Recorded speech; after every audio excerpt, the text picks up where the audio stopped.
Hello and welcome to Super Saturdays, a comic book media podcast where each episode will be focusing on your favorite comic books, TV shows, and movies to figure out if these projects will stand the test of time. I'm Damon A, and on today's episode, I'm joined by... Carlos S. Hey. All right, well, on with the show.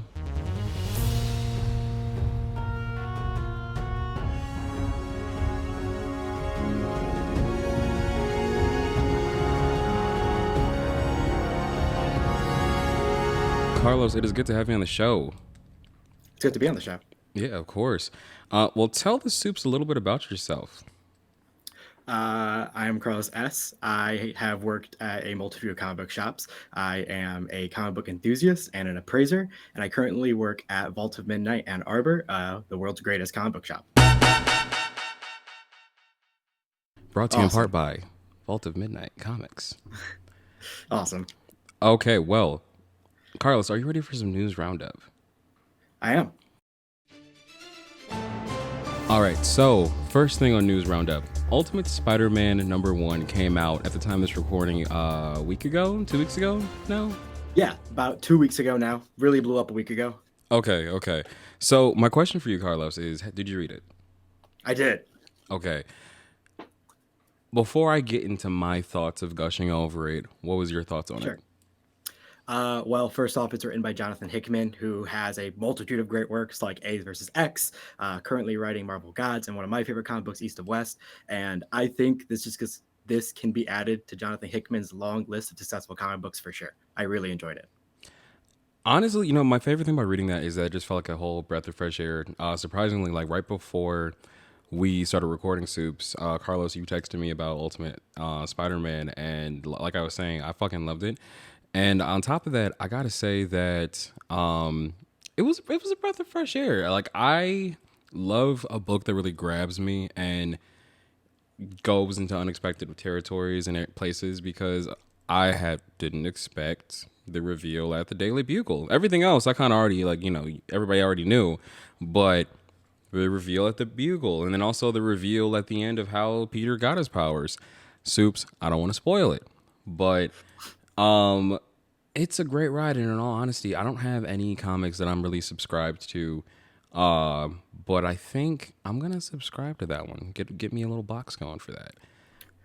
Yeah, it's wonderful. It's seriously amazing. If you were able to grab a first printing, kudos to you. That book is blowing up everywhere right now. And it was all in all a very enjoyable ride. I think Spider-Man doesn't have a amazing run right now. I think he's got a lot of runs that are readable, but a set par at best. And I think Ultimate Spider-Man is a complete opposite of that. Ultimate Spider-Man was a phenomenal read, and I couldn't be more excited for issue 2. I agree. Was the pun intended? I didn't even know I did a pun. No, when he said not amazing. Oh my God. I didn't even do a pun. I didn't even realize. Those are the best ones, though. Mm-hmm. All right, so next piece of news information is Echo Season 1. It launched about last week, or was it, I think 2 weeks ago at this point. But Echo Season 1, I still have yet to watch Echo, but I've been hearing a lot of the good things about it. Have you sat down and watched Echo? I've watched episode 1 of Echo. I plan on watching episode 2 actually tonight, and I thoroughly enjoyed episode 1. I think they took a character that wasn't very known as Echo, that didn't have unique abilities to say, but they made them into a very standout character. Also, the reveal in episode 1 is perfect. That's the way he should be portrayed. Oh, okay. I'm going to watch it. I'm going to get to it soon. In all honesty, previously on the show, when the whole prospect of Echo was brought up, I wasn't really that invested, but after seeing more opinions about it, and even seeing more of the trailers and clips and everything, I think my interest has been piqued. Especially another piece of information was right when it came out, Marvel announced that the Netflix MCU shows are now canon. So I'm just, I'm curious. I'm genuinely curious. I think a lot of my interest has been piqued as of late. But that's it for our news roundup. So, are you ready to dive in to do a power bomb? I could not be more excited. All right, well, let's dive in. Okay, so Carlos, I know you talked a little bit about the various jobs you've had at comic book shops and how you're working at Vault of Midnight. So before we really get into like the meat and potatoes of this story, I just want to learn a little bit more about you. What was your first introduction to the comic book world? Like, what do you remember? Like, what age did you first get into comics? For sure. I would say that I definitely have to give thanks to my older brother Gabriel for getting me into comic books. First off, I would say that my first introduction, probably like most, was the animated X-Men series. Ooh, Uh, I wasn't around at the time it was airing, but my brother was a huge fan of it, so it was always just playing at the house, and I think that was really big. My first introduction. I've always been into comic book shops. I used to skateboard to Vault of Midnight to pick up comic books. I would save up money from lunch to go buy comic books. But I would say that probably my first big introduction was Spider Man. okay, okay, okay. So was Spider Man your favorite, or was it more like the X Men? Mm, X Men, I think, I think as a favorite superhero group, I think X Men are number two. I think as a single superhero, Spider Man reigns supreme. Soups. I think I just found my new best friend.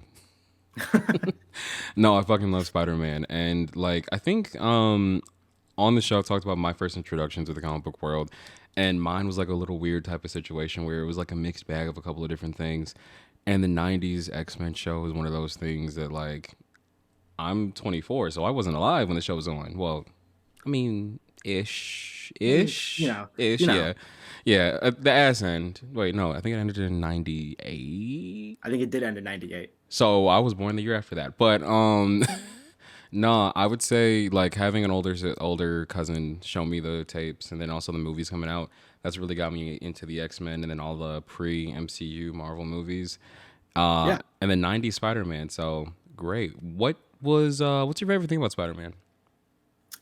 I think my favorite thing about Spider-Man growing up is that he is a kid. Like you're a 12, 14 years old pretending to be Spider-Man, and you actually could be because that's how Spider-Man should be portrayed. Reading Spider-Man books is like a treat to me because there's two things that Spider-Man needs. He needs to do a backflip and he needs to have quips. That's all he needs in a comic book, and that's for me to enjoy it. Uh, so when reading a Spider-Man book, it's like just watching a kid having fun. It's awesome. Cool, cool. Speaking of flips, this book that we're covering, Do a Power Bomb, has a shit ton of flips. Flips Yeah, galore, it actually. definitely does. Actually, dare I say, I can't even think of a joke right now. I was gonna make a joke, but you know what? I can't even think of it. But no. All right, let's just get into this. Let me read the Let's do summary. it. From the creator of Murder Falcon and Wonder Woman Dead Earth comes the wrestling adventure of the decade. Lana Steele Rose wants to be a pro wrestler, but she's living under the shadow of her mother, the best to ever do it. Everything changes when a wrestling obsessed necromancer asks her to join the grandest and most dangerous pro wrestling tournament of all time. It's the wrestler meets Dragon Ball Z in a tale where the competitors get more than they ever bargained for. What was your first impressions of this book, or even like sitting down and rereading it, compared to like when you reread it to when you first read it? What was your first thoughts going into it and everything? So, I'm a huge fan of Daniel Warren Johnson. I read his past works like Murder Falcon, Wonder Woman, Dead Earth, and Extremity. But I this book fell under my radar a little bit until one of my coworkers, Stevie, shout them out, actually showed me this book and really grabbed me through it. Um, First going into it, it's not anything like I expected from Daniel Warren Johnson. He's a wonderful artist, but I think this was his first book where he was truly able to shine in his freedom and his art, and it definitely shows when reading it. I agree. I think this book had a lot. It had a lot of heart, like a lot of heart, actually. I think that's Mhm. one of the things that really grabbed me within this story. I think my first impressions going into it for me, I've heard it in passing, so kind of like you, was going under my radar. My first interaction with Daniel Warren Johnson was Wonder Woman Dead Earth, because I'll never forget a friend of mine, Micah, shout you out. You listen to the show. Hi, Micah. Uh, I remember we had like a whole conversation about Wonder Woman, and I was telling him about this story. I personally didn't read it, but I heard a lot about it, and he likes Wonder Woman. And so Christmas time came around, and I bought him like the first issue to Wonder Woman Dead Earth. And I remember when I got it, I was sitting there looking through it, and I read it myself before I wrapped You it gotta, up. you You gotta. gotta. And I was sitting there, I was like, oh my god, this shit is great. I love the art, and something about it, it just it was like a type of art that like you don't see every day. Like you see it's in your mind, but it's like seeing it on paper. It's like, oh, this is exactly what I was thinking of, but like I don't know how to best describe the style. And so that's where I like first heard of him. And then when I heard about Do a Power Bomb, I just heard about it in passing. What really got me to read it was when I was at Vault of Midnight, met you, and you suggested it and everything. It was already on my radar, but I was like, let me go ahead and do it. I want to do more indie stuff, so let's go ahead and do it. And I gotta say, this I read the forward in the book when where he's talking about the inspiration for this and how him becoming a father is what inspired him, but him also binging all the different shit with wrestling really got him into it. And this really does Yeah. feel like a father story, and it's just really sweet. And dare I say, in the best way possible, it kind of gives Pixar. Yeah, in a Yeah, strange way it does. yeah, in like a really strange way, I would Yeah. say. So like my next question really is for you. Okay. Was there a moment in the story? Because I know for me, there's moments where like I may start reading a book and I'm like, okay, I'm reading this. You already got me with like the summary and everything like that. But I'm Mhm. not really just like hooked just yet. But then there's a moment that Yeah. comes up and you're like, oh shit, I'm hooked. What was your I'm hooked moment in this? Are we allowed to do spoilers on this show? Yes, we are. Definitely the Cobra Sun reveal. Um, Ah. so I read this book as it was coming out in single issues, Oh, and okay. that was the final page in one of the issues. Oh, yeah, So yeah, it yeah. was, yeah. And so it was super out of the blue, nowhere. I could have never guessed it, especially with how different the bills are just under clothing. It was the best reveal possible that I've read in a comic book in a super long time. No, my fucking jaw was on the floor when I was reading it because like I finished reading it right before we hopped on the call, but I started reading it yesterday.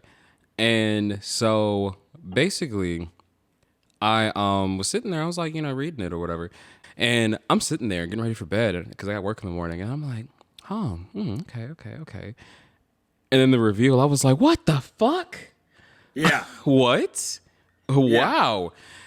But for me, the hooked moment was honestly within the first couple of pages where we had the big splash page of Lana's mom during oh in her yeah. final battle. Like I think this book has a lot of different moments with the different splash pages that really just get you. And Mhm. going back to the unexpectedness of it, I was like doing some reaction tweets on our Twitter, and I haven't had a book in a long time where every couple of pages my jaw's on the floor and I don't expect anything that's going to happen next. And this was a welcomed treat, I'd say. Yeah, I think this book has a lot of twists and turns in it, and that's what I really enjoy. Uh, Daniel Warren Johnson just understands comic book paneling better than I would say 90% of the artists out there. He's able to write a story and able to sequence that story to where it almost looks like a single page rather than breaking it up. And Mhm. you really get that sensation of reading this book.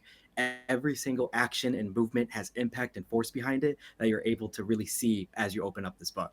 Yeah, like it's a nice little flow. I think it even goes down to the pacing too, because like the pacing, it didn't really feel disjointed at times. Because I know sometimes in some books pacing can be like, oh, really really fast, slow, really really fast, slow, or just all slow then fast at the end.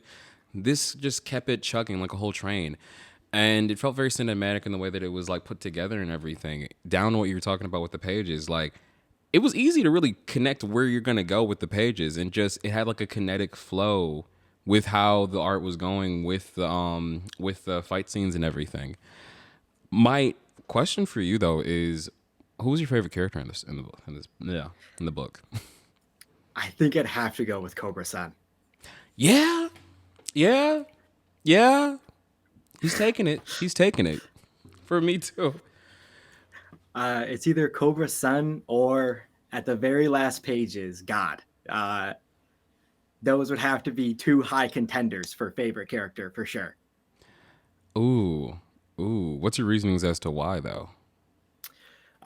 So first off, I'm very big into luchador culture, and Cobra Sun is a very, very complicated character. Even after his daughter figures out his identity, he still keeps the masks on. Even when they're forgiving and talking to each other, at the last moments when Lana Steelrose is going to remove his mask, he stops her, saying that he's not prepared for her apology yet, that he still has to atone for what he's done.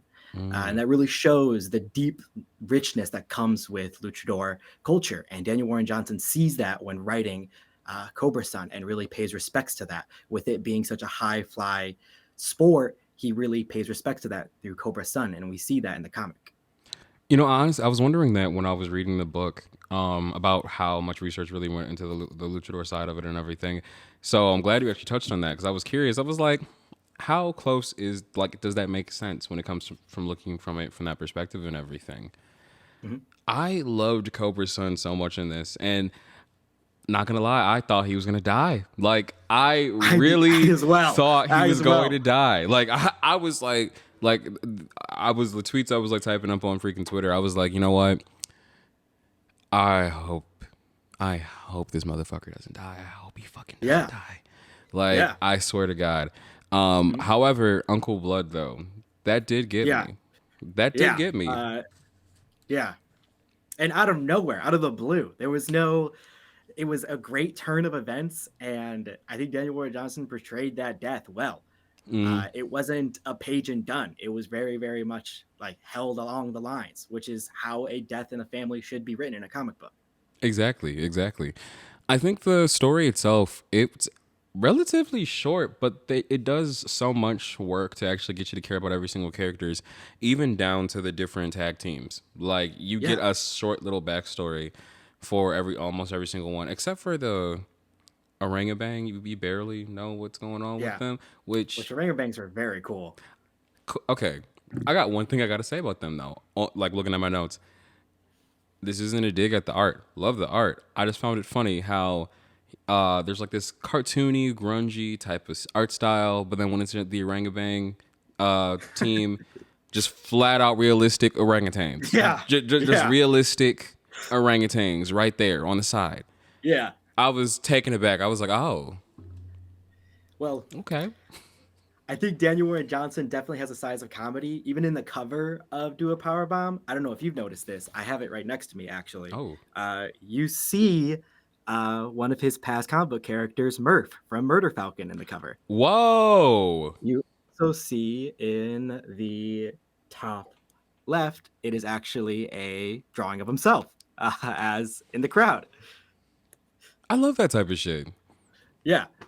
I think the little jabs of comedy within this story because it it really does some really good comedy choices. It doesn't really throw it in your face. It doesn't like subvert the seriousness of the situations in there. I think my favorite comedy moment within this that I wrote down was when they have a moment of training and it says yet another montage. Yeah.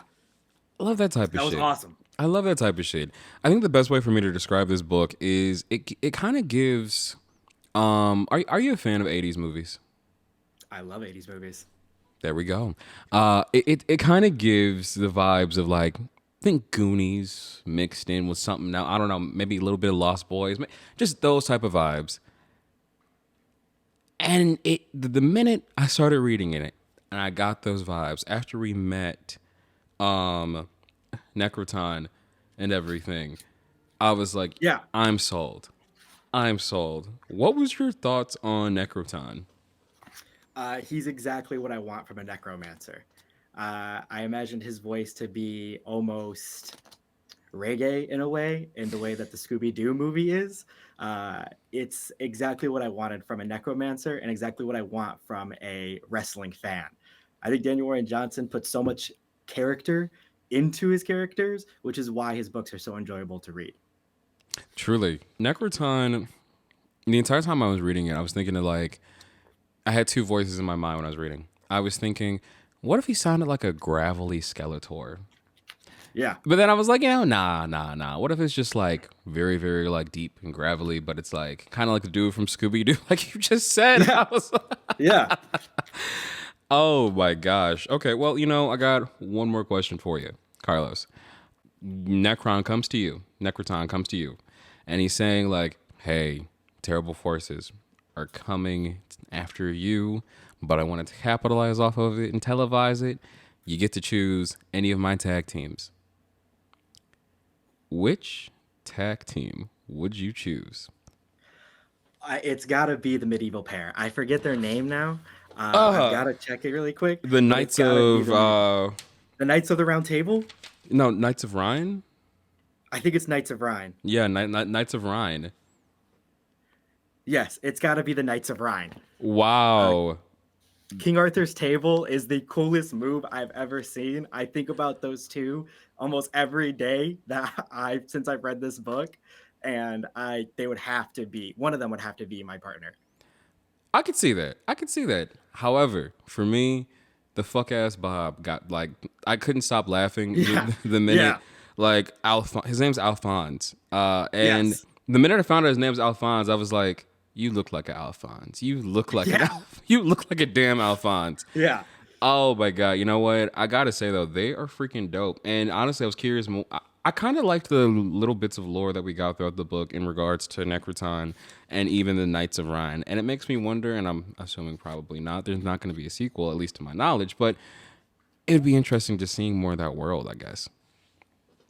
Speaking of sequels, the ending to the book was amazing. It is one of the best endings I've read to a comic book, and it Hmm. perfectly wrapped it up. Going back to Knights of Rhine, I'm just obsessed with them. I'm obsessed how you get snippets of lore of every single world, I guess we could call it, including in the final match that you really feel for these two competitors. They have a death match to see who gets the wish. It's awesome. I'm completely obsessed with every single character Daniel Warren Johnson has drawn and written in this book. 100%. 100%. Honestly, the one that I liked the most would have to be. I like Pizza Party. Pizza Party, I great like Pizza gimmick. Party too. Yeah, Great gimmick. Giant yeah, pizza, fantastic. Pizza man, a Batman looking dude that's like yes, pizza y and cheesy. I wonder if that was just the joke. It's cheesy, they're pizza. That would yeah. explain why the one raccoon dude was called. He was called something, but it was. Racket, I think it was Racket. playoff Rocket, a Yeah, playoff Rocket the raccoon. yeah. Like Yeah, man, I gotta say that and going back to what we were talking about too about the whole how a lot of this shit was unexpected. I didn't expect Uncle Blood to be a part of Puro Pack. That yeah, had my jaw on the floor the entire time too. yeah. But honestly, this book, I could gush on for this for like hours, talking about it for hours and gushing over it and everything. But you're talking about the ending, and I think it really is the best, a really good ending that I've seen. One of the best endings I've seen in any book, because it didn't really go where I thought it would have went. I thought it would have taken the easy route. I don't know, but it didn't Yeah. take the easy route. I think that's what I really enjoyed about this book. There's stakes at hand at this book, and those stakes are held. They're never just the other main characters, so they win at the end, which is amazing. I love that in a story. I think when a character loses, it really brings out the true sense of that character. A character can't always win because not everybody wins. And that's what I really enjoy about this book is that it has a great ending, but it doesn't mean winning. Mm. It kind of was an ending where it was like you get to have your cake and eat it too, because like in some ways, she kind of did like Lena did kind of get what she wanted, but it Yeah. was in an entirely different way. And I just love endings like that. And it also just makes you think about a lot of different things. I think one of the biggest things that I walked away from with this, it was a very thought provoking ending. Hell, I wish God would touch my head and make me remember shit that I probably forgot. What? Yeah. Yeah. Like, Uh, Speaking of God, throwing God in this comic book was awesome. I love that he also wore a mask, so we truly never get God's true identity. And I love that God is a massive wrestling fan as well. I loved that, and I even loved God's design, the way that the steel mask looked. But great, great. And then even the word balloons, where it was just like black and white, and it gives you like this stoicy type of like sound, like when you're really thinking about it and everything. And I love the use of like using they them pronouns for God. Mhm. Awesome. Yeah. And it's weird because like I think one of the things that really made me that made me question the book in some ways is that like okay, so there's Necroton, is he the devil? Is this hell? Wait, are Mm. the people that they're fighting, are they from different realms, or are they Mm. aliens, or are they both? It's interesting because some of the planets, we heard some real planets and then some dimensions in planets that have not been discovered or exist yet. Mm. Uh, so it's really interesting at the thought process of that. It's also interesting that Necroton brought in two teams from Earth. True, true. But then again, I think like because I originally expected that Necroton was like on some like fuck shit. Like I thought he was gonna just double cross them, and it was gonna be like the whole selling your soul type of thing. It wasn't that. It's very surprising. So I kind of just thought he purposefully did that to add extra drama, but I guess he genuinely was just a fan of the of wrestling. Like I think that just adds to it though. This book really does play with your expectations and everything. Most definitely. This book is definitely one that throws you for a loop, and you're never going to get what you're expecting on the next page. Exactly. Exactly.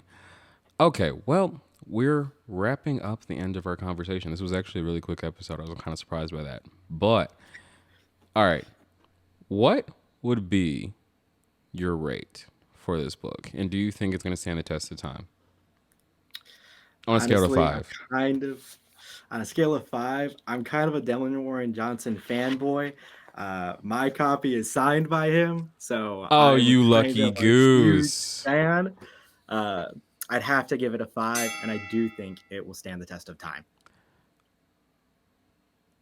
I'm just trying to wrap my. How did you get that signed? So, Daniel Warren Johnson actually came into the Grand Rapids location of Vault of Midnight one day on a whim randomly, and I saw that and asked my coworkers if they could snag me a signed copy of it. And my coworker SB was able to get me a signed copy of it. Shout outs to them. Is Vault of Midnight hiring? We actually were just hiring. Damn. Yeah, Damn. yeah. Damn. But if this post does well, I'm really hoping Daniel Warren Johnson will come in for a signing. So fingers crossed. Fingers crossed. Fingers crossed. But I would say this book is a 3 out. I'm kidding. No, it is not. I can't lie like that. This book is a 5 out of 5. It's the fact that like when I was reading this, I couldn't stop talking to my partner about how like, oh my god, this shit is happening. Yeah. And I was so excited to hop on this call and like talk about this book. And it's just the fact that like it was very, very gripping, had a lot of heart, and especially after reading the forward and learning more about where the inspiration for this book came from. It was just so good. Like I Yeah. can go on and on and on about it, but if you are a fan of wrestling or if you're a fan of Dragon Ball Z, and I'd even recommend if you're a fan of anime because it kind of has those vibes in there, you would really like this book. So my rating is a 5 out of 5. And I'd say art wise, 5, story wise, 5, impact. I think the impact is slowly being felt for this. I feel like over time the impact is going to be bigger, which I think is a really good thing. So, what's your thoughts on the like? Do you think this is going to be impactful over time, Carlos? I do think so. I saw that the book recently just won the Eisner Award for Best Readers for Teen Ages, and I can definitely see that. This book has a lot of heart. It teaches you connections. It's also just a really fun fucking read. And I think as more people begin to read it and realize this is a standard of comic books, that it'll continuously grow. I mean, we've seen that as soon as this book is wrapped up, Daniel Warren Johnson moves straight onto Transformers. I hope that they keep drawing. I hope that they keep writing. And I'm excited to see what kinds of work comes out from them. Exactly. And if I'm not mistaken, I'm pretty sure that Daniel Warren Johnson talked about how there wouldn't be like him working on Star. No, why did I say Star Wars? He did work on Star Wars, so you're Did he actually right. really? On Star Wars Black, White, and Red, he has a Darth Vader single story in it. So you're still right. Oh well, you know what? We're keeping this in. Okay, Okay. but I meant to say, but I meant to say Transformers. If I'm not mistaken, in an interview, he was talking about how if he didn't do a power bomb, there wouldn't be Transformers and working with Transformers. Which is insane. Because it's Yeah, been phenomenal so far. I've seen some panels, and I was sitting there watching like freaking Optimus Prime was doing some freaking wrestling moves and shit. Yeah. What? Yeah, if you want to see Optimus Prime do a suplex and a lariat and other Transformers slam each other, you should be reading Transformers. You know what? I think the new Transformers movie should just like just pull, I want I to see that agree. shit in screen on screen. I want to see it now Yeah.